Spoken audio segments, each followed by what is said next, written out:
We're driving towards Graeme and Cheryl's house now, and we're driving through this area which is popularly known as the Marbella Golden Mile. Now, Graeme and Cheryl have a slightly unique family setup. Cheryl runs and owns a graphic design company, and Graeme is a stay-at-home dad.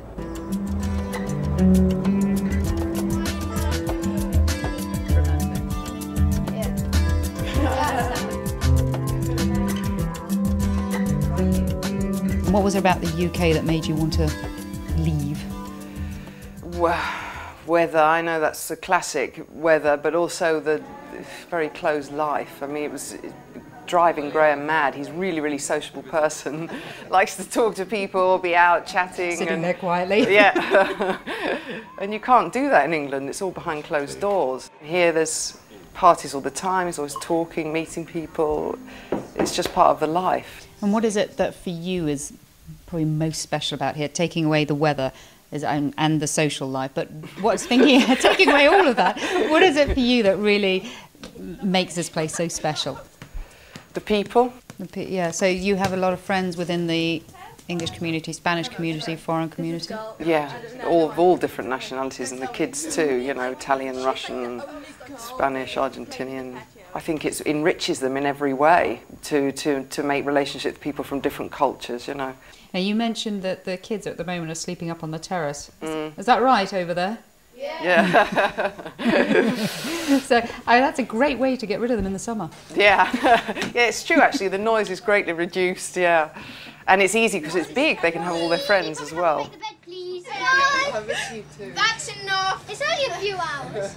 You need beauty sleep. So your special moment is running in the morning, diving into the sea. What about others? Cycling to work. Oh, that's brave. Yeah.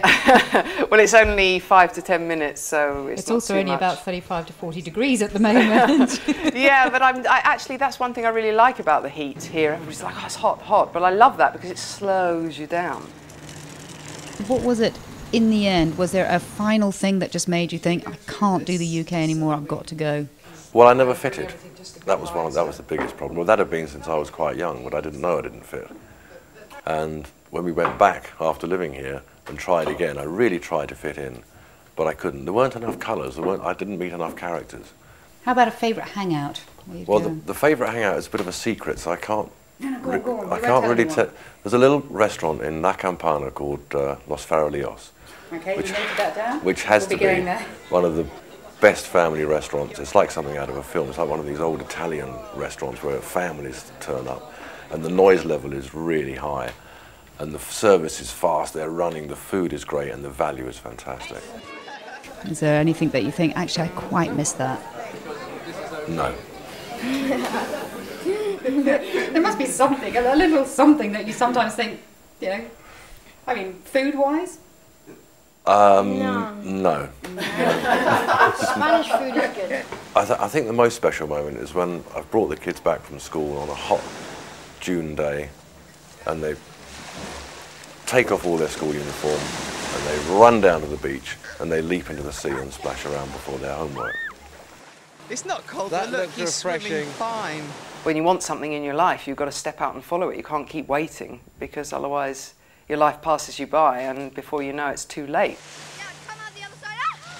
My favourite thing about living in the Costa del Sol is that it's always sunny and bright, and the sea is always calm and stuff, and it's brilliant for water sports like skiing, cable skiing, and canoeing and stuff. Well, my brother and my father have gone so far out that they've seen dolphins, and me and my sister, we normally play out there and tip the boat and play a game how the first one to fall off the boat loses. And Spanish people they're really outgoing, you know. They're not a lot of them are shy, and they're very friendly, they're easy, they're laid back, you know. They're very talkative. They are always talking. Spanish people always get told off in class for chattering too much. They're always a lot more jolly and playful and stuff, I'd say. And they're not very good drivers.